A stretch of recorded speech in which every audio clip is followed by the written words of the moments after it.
नमस्कार दोस्तों, आप सभी का स्वागत है हमारे YouTube चैनल मान्या लाल किताब रेमेडीज में। आज मैं आपके साथ बात करने जा रहा हूं धनु राशि के बारे में और आज का मुख्य टॉपिक होगा 10 मई से लेकर 31 मई 2026 ग्रहों का जो बड़ा परिवर्तन इस समय होगा उसका कैसा प्रभाव धनु राशि के जातकों के ऊपर रहेगा। दोस्तों, आज इस वीडियो के माध्यम से मैं आप लोगों को बताऊंगा अगर आप अपना व्यापार करते हैं तो स्थितियां कैसी रहेंगी, अगर आप नौकरी करते हैं तो आपका परफॉर्मेंस कैसा रहेगा, आपकी सेहत कैसी रहेगी। बात करें आपकी रिलेशनशिप की तो आपकी लव लाइफ से लेकर आपकी मैरिड लाइफ, अगर आप स्टूडेंट हैं तो आपकी शिक्षा को लेकर, हो अगर आप विदेश जाना चाहते हैं या विदेश में रहते हैं तो इन तमाम पक्षों के ऊपर आपके लिए बहुत ही इंपॉर्टेंट जानकारी लेकर आया हूं। सो किसी भी पार्ट को आप स्किप मत करना क्योंकि ये जानकारी आप लोगों के लिए एक बड़ा मार्गदर्शन रहने वाली है। दोस्तों, ये महीना जो मई का है ये आप लोगों के लिए एक बहुत बड़ा समय है जहां पर कुछ ग्रहों की ऐसी युतियां बनेंगी जो कि आप लोगों के करियर को लेकर कोई बड़ा बदलाव लेकर आएंगी।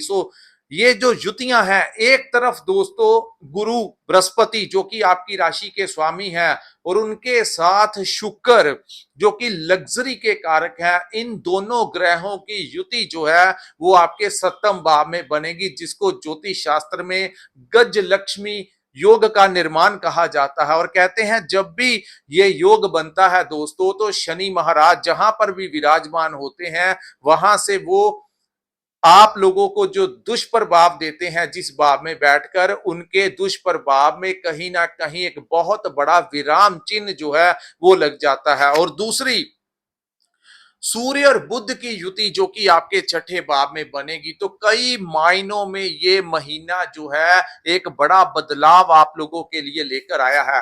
तो दोस्तों, ये जो सामने मैंने आपके कुंडली बनाई है ये आपकी चंद्र राशि के अनुसार धनु राशि की कुंडली है। जिनकी जन्म राशि धनु है, जिनकी नाम से धनु राशि है, और सबसे ज्यादा इंपॉर्टेंट अगर आपका लगन धनु है दोस्तों, जब भी कोई ज्योतिष किसी की कुंडली देखता है तो सबसे पहले उसकी लगन कुंडली देखी जाती है कि जब उसका जन्म हुआ था तो वो किस लगन में हुआ था। फिर देखते हैं कि वो ग्रह किन भावों में विराजमान थे, फिर उसकी महादशा और अंतरदशा देखी जाती है। लगन जिनका धनु है उनके ऊपर ये बातें ज्यादा इंप्लीमेंट होंगी। तो जो लोग जानते हैं कि अगर आपकी कुंडली में धनु लगन की कुंडली है तो आपके ऊपर जो भी मैं बताऊंगा कि इस ये समय कैसा रहेगा और आप लोगों ने इस समय को कैसे मैनेज करके चलना है, आइए समझते हैं।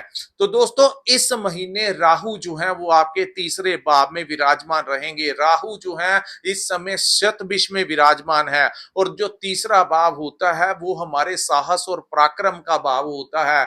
यहां पर राहु के विराजमान होने से आप लोगों के साहस और पराक्रम में वृद्धि आएगी।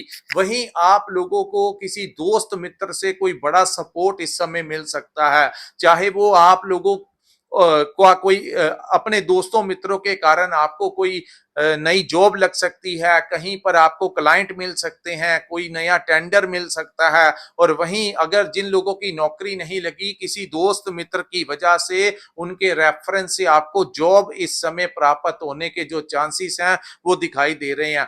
इस बात को आपको एक बात मैं समझाना देना चाहता हूं दोस्तों, जब भी राहु तीसरे भाव में गोचर करते हैं, छठे भाव में गोचर करते हैं और लाभ के भाव में 11वें भाव में गोचर करते हैं तो यहां पर कहा जाता है कि ऐसे जातक जो होते हैं अगर कहीं पर अपने साहस की जरूरत पड़े, कई बार सामने वाला इंसान जो होता है कहीं पर हमें जो है वो कोई दबाने की कोशिश करता है, तो यहां पर अगर आप किसी से दब गए तो आप लोगों के लिए वो फायदेमंद नहीं होगा। और जहां जहां पर जरूरत पड़ी आप लोगों ने साहस अपना दिखाया, वही वहीं पर राहु आपको विजय प्राप्त करवाएगा। तो से आपको यही चाहिए कि इस समय किसी से डरना नहीं है, भयभीत नहीं होना है। जहां पर आवाज ऊंची करने की जरूरत पड़े वहां पर आप अपनी आवाज ऊंची कर लेना, यही आप लोगों के लिए उत्तम होगा। और अगर आप भयभीत होंगे तो आप लोगों का बड़ा नुकसान यहां पर राहु कर सकता है, क्योंकि अगर राहु आपके पक्ष में है, अगर तब भी आप घबरा रहे हैं तो फिर आप लोगों के लिए वो यहाँ पर अच्छा प्रभाव नहीं देगा। उसके बाद हम बात करेंगे दोस्तों शनि ग्रह के बारे में। शनि जो है वो आपके चतुर्थ भाव में विराजमान रहेंगे। तो दोस्तों आप लोगों ने देखा कुछ लोगों को अपने घर परिवार को लेकर काफी सारी परेशानी 1 डेढ़ महीने से लगी हुई थी, और जो लोग प्रॉपर्टी कंसल्टेशन का काम करते थे उनकी बनी हुई डील्स जो थी वो नहीं हो रही थी।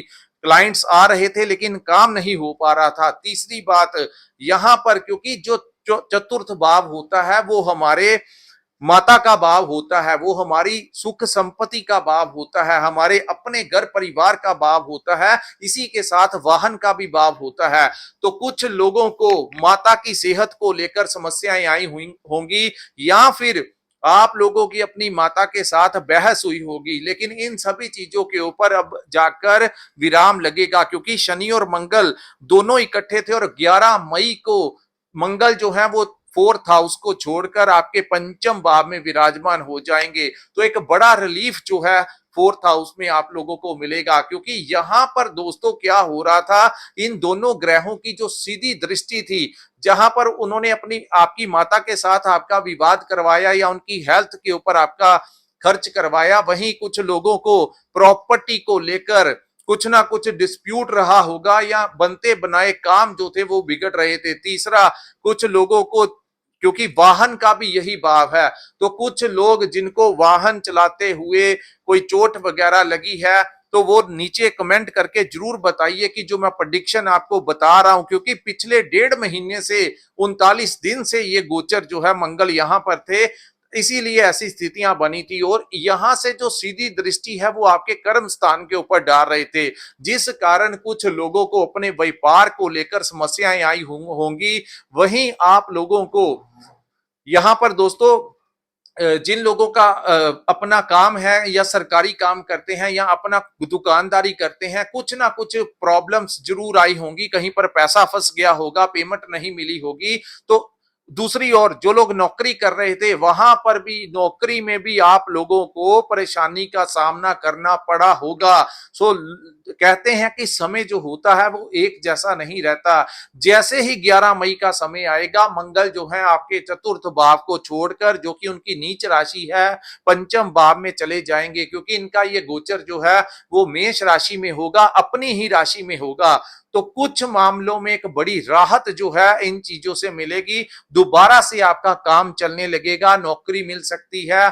जो लोग ट्राई कर रहे थे या फिर जिनको परेशानियां आ रही थी, वो परेशानियों से एक बड़ी राहत इस समय आप लोगों को प्राप्त होगी। अब हम बात करते हैं आपके पंचम भाव की। तो दोस्तों जैसे ही 11 मई को मंगल का गोचर यहां पर होगा, सबसे पहले पंचम भाव जो होता है हमारी संतान का भाव होता है, हमारी बौद्धिक क्षमता का भाव होता है कि हम किस कैसे सोचते हैं।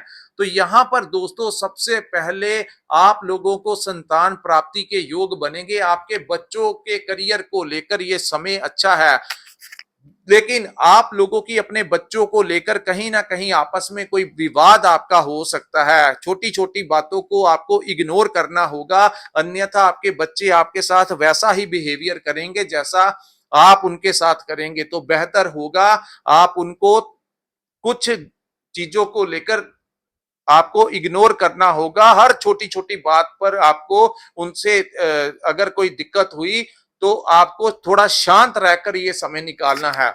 दूसरा, लेकिन उनके करियर को लेकर, उनकी पढ़ाई को लेकर, उनके कंपटीशन को लेकर आपको खुशखबरी मिलेगी। तीसरी बात, ये भाव जो है वो आपके करियर का भाव है। सो आपके करियर में कोई अपॉर्चुनिटी आप लोगों को यहाँ पर प्राप्त हो सकती है। खास करके अगर आप प्रॉपर्टी का काम करते हैं या कोई भी काम करते हैं तो आपको कोई बड़ी अपॉर्चुनिटी यहाँ पर मिलेगी। लेकिन जो पंचम भाव है वो आपके बुद्धि का भाव भी है।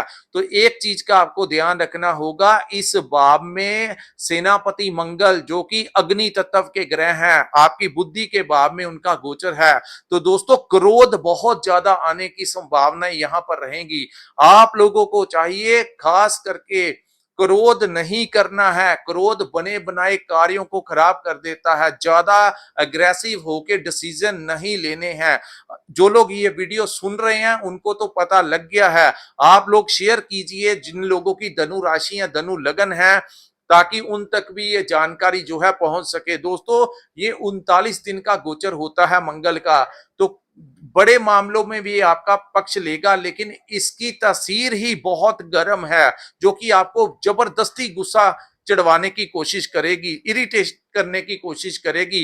हो सकता है आपको अपने कोलिग्स का बिहेवियर पसंद ना आए, हो सकता है जहां पर आप काम करते हैं, अपना व्यापार करते हैं, आपके जो अंडर एम्प्लॉयज काम करते हैं, उनके तरफ देखकर उनको लेकर आपको गुस्सा आ सकता है। तो बेहतर होगा छोटी छोटी बातों को इग्नोर करना होगा और शांत रहकर ये समय आपको निकालना है। क्रोध में आकर बड़े डिसीजन नहीं लेने हैं। वही बात करेंगे जिन लोगों ने पुराना पैसा शेयर मार्केट में इन्वेस्ट किया है, उन लोगों को यहां से प्रॉफिट होने के चांसेस हैं। लेकिन आगे 39 दिन के लिए शेयर मार्केट या स्टॉक मार्केट में पैसा इन्वेस्ट नहीं करना है, क्योंकि ये बड़े अग्रेसिव प्लेनेट हैं। कहीं मेहनत से अगर आप करेंगे तो आपको ये देंगे, और ये राहु नहीं है कि आपको शॉर्टकट के कामों से पैसे दिला दें। तो बेहतर होगा कोई ऐसा लालच बड़ा काम मत करना जिसमें बहुत बड़ा लालच हो। जैसे कि कोई आपको एग्जाम्पल के तौर पे, जैसे कोई आपको कहे कि 100 रुपया लगाए और आपको 200 रुपया प्रॉफिट हो जाएगा या 150 रुपया प्रॉफिट हो जाएगा, तो उनकी बातों में मत आना। अगर प्रॉफिट मिनिमम प्रॉफिट है तो उस काम में आप कर सकते हैं, लेकिन अगर कोई वो जहां पर लालच है उससे आपको बच के रहना होगा। उसके बाद हम बात करेंगे आप लोगों के लिए छठे भाव की। तो दोस्तों, 11 मई के पश्चात पंचम भाव जो होता है वो आपकी लव लाइफ से भी रिलेटेड है। लव लाइफ यानी आपके दिमाग में गुस्सा ज्यादा चढ़ सकता है, जो कि आपकी लव लाइफ में भी डिस्टरबेंस क्रिएट कर सकता है। तो बेहतर होगा अगर आप अपने सीरियस रिलेशनशिप में हैं, शादी करना चाहते हैं, तो आप लोगों को अपने लव पार्टनर्स के साथ बड़े अच्छे से बिहेवियर करना होगा। हाँ, कि कई बार आपको ऐसा महसूस ये समय करवाएगा कि आपका जो लव पार्टनर है वो आपका सपोर्ट नहीं कर रहा, जिस कारण आपका दिमाग जो है वो गुस्से से भर सकता है। लेकिन फिर मैं यही आपको कहूंगा कि ये सिर्फ थोड़े दिनों के बाद सब कुछ ठीक हो जाएगा। इस दिनों में इन चीजों के, इन ग्रहों के खेल में नहीं आना है। उसके बाद दोस्तों बात करेंगे छठे भाव की, और ये जो भाव है ये आपके लिए बड़ा फलदायी सिद्ध होगा। दोस्तों, 15 मई 2026 को सूर्य और बुध का गोचर आपके पंचम भाव से निकलकर आपके छठे भाव में होगा। तो आप लोगों के लिए यहां पर छठा भाव जो होता है वो रोग ऋण शत्रु का भाव होता है। जो लोग अपने काम को बढ़ाने के लिए, कोई प्रॉपर्टी लेने के लिए, कोई वाहन लेने के लिए प्रयास कर रहे थे, लोन लेना चाहते थे, तो कर्ज जो है इस समय आप लोगों को प्राप्त होने के बड़े ज्यादा चांसेस हैं। यानी आपको लोन अप्रूव हो जाएगा, और अगर आपने कोई पुराना कर्ज लिया हुआ है उसको उतारने के लिए कोई ना कोई रास्ता जरूर इस समय निकलेगा। दूसरा, आपकी हेल्थ की बात करें तो दोस्तों यहां पर आप लोगों की हेल्थ में अगर कोई समस्याएं आ रही थी तो वो इस समय दूर होंगी, चाहे वो मेडिसिन के साथ दूर हो जाए, चाहे वो छोटे मोटे ऑपरेट के साथ दूर हो जाए। यानी यहां पर जब भी सूर्य आते हैं 1 महीने के लिए आते हैं, और ये पूरे के पूरे आप लोगों के जो अंदर रोग हैं उनको नाश करके जाएंगे। यहां पर इसको कर्ज नाशक, रोग नाशक और शत्रु हंता कहा जाता है। तो दूसरी बात, अगर आपका कोई कंपटीशन है, अगर आप स्टूडेंट हैं, कंपटीशन में आपको बड़ा सक्सेस इस समय प्राप्त होगा। अगर कोई कोर्ट केस आपके ऊपर है, किसी कोई समन वगैरह आया हुआ है, तो काफी ज्यादा चांसेस बनेंगे कि आपके पक्ष में जो डिसीजन है वो आपको मिल जाए। यहां पर दोस्तों आप लोगों के लिए एक चीज का आपको ध्यान देना होगा। यहां पर कंपटीशन में सक्सेस मिलेगा। यहां पर दोस्तों जो लोग आपको तंग परेशान करते थे, जो बॉस या कोलीग्स, या जहां पर आप व्यापार करते हैं, बिजनेस करते हैं, कुछ ऐसे लोग हैं जो आपसे जेलसी करते हैं और आपको दबाना चाहते हैं। 15 के पश्चात इतना जबरदस्त योग छठे भाव में होगा कि आप लोगों के लिए वो शत्रु हंता योग का निर्माण होगा जो आप लोगों के लिए अति उत्तम होगा, तो उस समय बड़े से बड़ा दन्ना सेठ भी आपका कुछ नहीं बिगाड़ पाएगा। सूर्य इतने बली हो जाते हैं। यहां पर सूर्य के बैठने से आप लोगों के पिता के लिए भी ये बड़ा शुभ परिवर्तन होगा, ये बड़ा शुभ गोचर होगा। अगर आप सरकारी नौकरी की प्रयास कर रहे थे तो इस समय आपको सरकारी नौकरी मिलने के चांसेस हैं। अगर आप कोई सरकारी टेंडर लेना चाहते थे तो सरकार का सपोर्ट मिलेगा। अगर आप राजनीति में हैं तो राजनीति में आपको डेजिग्नेशन मिल सकता है। किसी धार्मिक संस्था में है, किसी सामाजिक संस्था में इन्वॉल्व हैं, तो इस समय आपको कहीं पर मान सम्मान की प्राप्ति होने के भी प्रबल योग जो है वो दिखाई दे रहे हैं। उसके बाद हम बात करेंगे दोस्तों आपके सप्तम भाव की। सप्तम भाव में देवगुरु बृहस्पति विराजमान है और उसी के साथ शुक्र भी विराजमान हो जाएंगे। तो जो सप्तम भाव होता है दोस्तों वो हमारे पार्टनर का भाव होता है। सप्तम भाव जो होता है वो इससे हमारे व्यापार को भी देखा जाता है, और ये जो भाव है इसके इस भाव को हमारे पति पत्नी के भाव को भी सप्तम भाव से देखा जाता है। बिजनेस पार्टनरशिप को भी सप्तम भाव से देखा जाता है। दोस्तों छठे का स्वामी सप्तम भाव में चले जाने से आप लोगों को एक चीज का ध्यान देना होगा, अपने पार्टनर के साथ आपको बड़े धैर्य से रहना होगा। यहाँ पर जो लोग पार्टनरशिप में काम करते हैं उन लोगों के लिए कहीं ना कहीं डिस्टरबेंस यहाँ पर क्रिएट हो सकती है, क्योंकि राहु की दृष्टि गुरु के ऊपर है जो कि सप्तम भाव में विराजमान है, और गुरु यहाँ पर बुध की राशि में है, जिस कारण कुछ लोगों को लंबे समय से अपने जीवन साथी के साथ कोई ना कोई दिक्कत आ रही थी, उनकी हेल्थ को लेकर दिक्कत आ रही थी, आपस में डिस्प्यूट किसी ना किसी बात को लेकर हो रहा था, तो वो सारा गुरु के कारण है। तो यहाँ पर ये दो युति जो बनी है ये आपके व्यापार के लिए अति उत्तम साबित होगी। आपकी ट्रैवलिंग कहीं पर करवा सकती है। अगर आप मल्टीनेशनल कंपनी में काम करते हैं तो आपको कोई बड़ा प्रोजेक्ट मिल सकता है, आपको विदेश का प्रोजेक्ट मिल सकता है। अगर आप इंपोर्ट एक्सपोर्ट का काम करते हैं तो आपको यहाँ पर लाभ होगा। ऑनलाइन काम करते हैं, सोशल मीडिया के साथ जुड़े हैं, तो इन कार्यों में आपको अच्छा खासा लाभ जो है वो प्राप्त करवाएंगे। लेकिन ये बात ध्यान रखनी है क्योंकि सप्तम भाव है, और हालांकि ये युति व्यापार के लिए धन के लिए अति उत्तम होगी, लेकिन पार्टनरशिप में जो लोग काम कर रहे हैं उनको ध्यान देना होगा। और दूसरी बात, आप लोगों के लिए यहाँ पर अपने जीवन साथी के साथ आपकी अनबन ये समय करवा सकता है, आपस में कोई बड़ा डिस्प्यूट करवा सकता है। तो बेहतर होगा दोनों आप लोगों को शांत रहना होगा, क्योंकि दोस्तों धनु लगन की जो कुंडली है इसका सप्तम भाव में शुक्र जो है वो योग कारक नहीं होते, इसका आपको ध्यान देना होगा। कुछ मामलों के लिए अति उत्तम होंगे, लेकिन फिर मैं कहता हूं, और जिन लोगों की अपने जीवन साथी के साथ डिस्प्यूट चल रहा है या पार्टनरशिप में डिस्प्यूट चल रहा है वो नीचे कमेंट करके जरूर बताइए। तो यहां पर ये चीजें और भी अग्रेसिव हो सकती हैं, सो आप लोगों को बड़े ध्यान से ये समय निकालना होगा। उसके बाद हम बात करेंगे आप लोगों के 9th हाउस की, जहां पर केतु विराजमान है। दोस्तों केतु का 9वें भाव में विराजमान होना आप लोगों को इस समय आपके भाग्य का सपोर्ट जरूर दिलाएगा। दो ही ऐसे 3 भाव होते हैं जहां पर केतु हमेशा शुभ प्रभाव देते हैं, पंचम भाव, 9वां भाव और 12th हाउस। ये 3 भाव होते हैं। 9वां भाव में केतु का गोचर है, राहु की पूर्ण दृष्टि केतु के ऊपर है। तो यहां पर आप लोगों के लिए एक चीज का आपको ध्यान रखना है, से अपने संतान की सेहत का ध्यान रखना है, उनको कहीं चोट वगैरह ना लग जाए, इस चीज का आपको बड़ा ध्यान देना होगा। और ये 11 के पश्चात, क्योंकि केतु 9th में और उसके शत्रु 11 मंगल जो है वो पंचम में संतान के भाव में है, तो आपस में केतु की दृष्टि मंगल के ऊपर है। तो एक चीज का ध्यान देना, मंगल आते ही असर देते हैं, तो पहले 11 से लेकर 20 तारीख तक का जो समय होगा अपने बच्चों के साथ ट्रैवलिंग पर मत जाना। अपने बच्चों का बड़ा ध्यान आप लोगों को रखना होगा, कहीं उनको कोई चोट वगैरह ना लग जाए या उनके साथ आपका विवाद जो है वो ना हो जाए। केतु भाग्य भाव में बैठकर आपके भाग्य से आपको सपोर्ट दिलाएंगे। आप लोगों के वो काम हो सकते हैं जो लंबे समय से अटके हुए थे। उसके बाद हम बात करेंगे दोस्तों आपके 10th हाउस की, जहां पर शनि की दृष्टि है।